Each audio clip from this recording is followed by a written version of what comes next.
हर साल आषाढ़ माह के शुक्ल पक्ष की एकादशी तिथि पर देवशयनी एकादशी मनाई जाती है।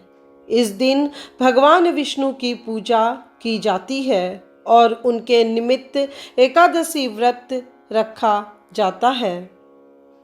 हिंदू धर्म में देवशयनी एकादशी तिथि का विशेष महत्व बताया गया है।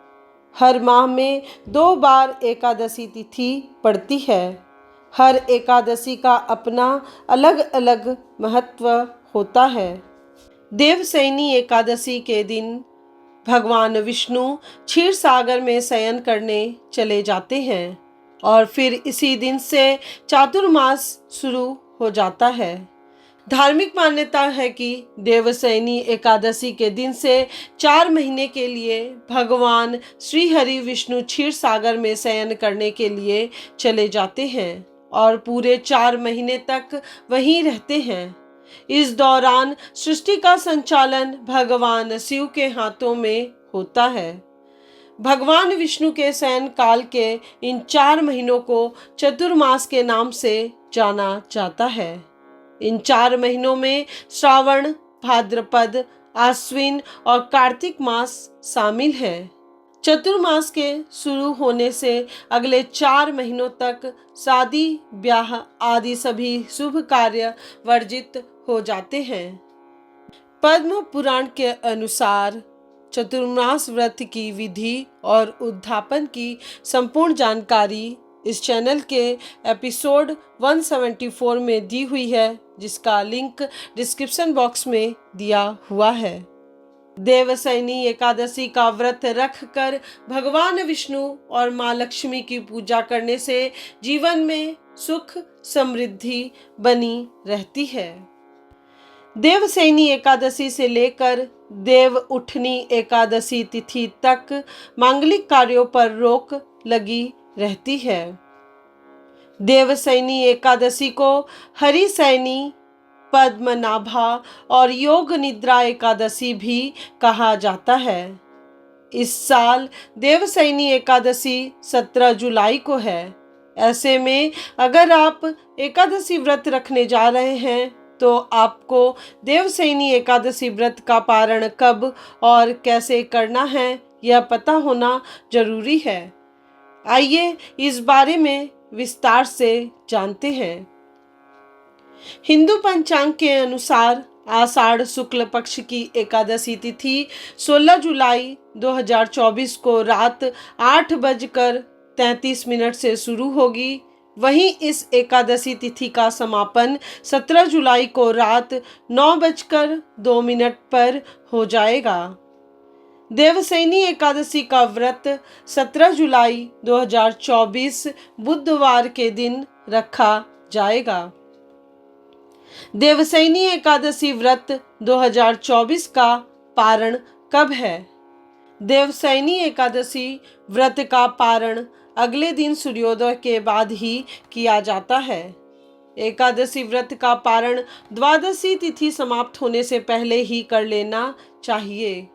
देवशयनी एकादशी का पारण 18 जुलाई 2024 को किया जाएगा।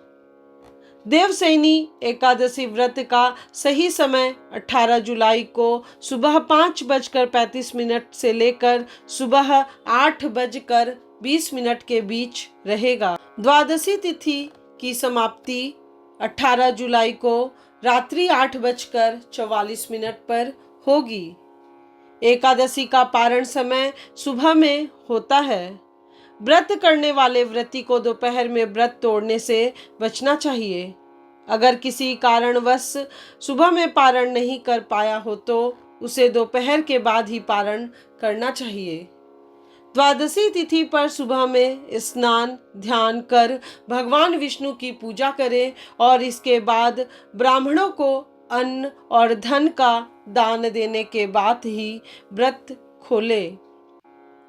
भगवान विष्णु को तुलसी बेहद प्रिय है और उनकी पूजा में तुलसी न होने से वे पूजा ग्रहण नहीं करते हैं। इसलिए भगवान विष्णु के किसी भी व्रत पारण में तुलसी का प्रयोग जरूर करें। एकादशी व्रत का पारण तुलसी पत्र को अपने मुख में डालकर कर सकते हैं। आंवले के पेड़ पर भगवान विष्णु का वास माना गया है, इसलिए एकादशी व्रत पारण में आंवले का भी विशेष महत्व होता है। एकादशी व्रत का पारण आंवला खाकर करने से अखंड सौभाग्य, आरोग्य और संतान सुख की प्राप्ति होती है। एकादशी व्रत के पारण में चावल जरूर खाने चाहिए। एकादशी व्रत के दिन चावल खाने की मनाही होती है, लेकिन द्वादशी के दिन चावल खाना सबसे उत्तम माना जाता है। धार्मिक मान्यता है कि एकादशी के दिन चावल खाने से व्यक्ति को रेंगने वाले जीव की योनि में जन्म मिलता है, लेकिन द्वादशी को चावल खाकर व्रत का पारण करने से इस योनि से मुक्ति मिल जाती है। एकादशी व्रत का पारण करते समय कुछ चीजों का प्रयोग भोजन में भूल कर भी नहीं करना चाहिए। मूली, बैंगन, साग, मसूर दाल, लहसुन, प्याज आदि का व्रत पारण में प्रयोग वर्जित माना गया है। बैंगन पित्त दोष को बढ़ाता है और उत्तेजना वर्धक होता है। वहीं मसूर की दाल को अशुद्ध माना गया है। मूली की तासीर ठंडी होती है, इसलिए यह व्रत के बाद सेहत के लिए सही नहीं होती है। लहसुन प्याज तामसिक भोजन होता है, इसलिए इसका प्रयोग भी पारण में वर्जित है। ऐसा माना जाता है कि इसे खाने से उत्तेजना, क्रोध, हिंसा और अशांति की भावना आती है। इस वीडियो में दी गई जानकारी यदि आपके लिए उपयोगी हो तो इस वीडियो को अधिक से अधिक लोगों के साथ शेयर कीजिए। साथ ही चैनल को सब्सक्राइब करके बेल आइकन को प्रेस करना मत भूलिएगा, जिससे इस चैनल पर अपलोड होने वाले सभी वीडियोस की नोटिफिकेशन आपको समय पर मिल सके। कमेंट बॉक्स में ओम नमो नारायण जरूर लिखिएगा।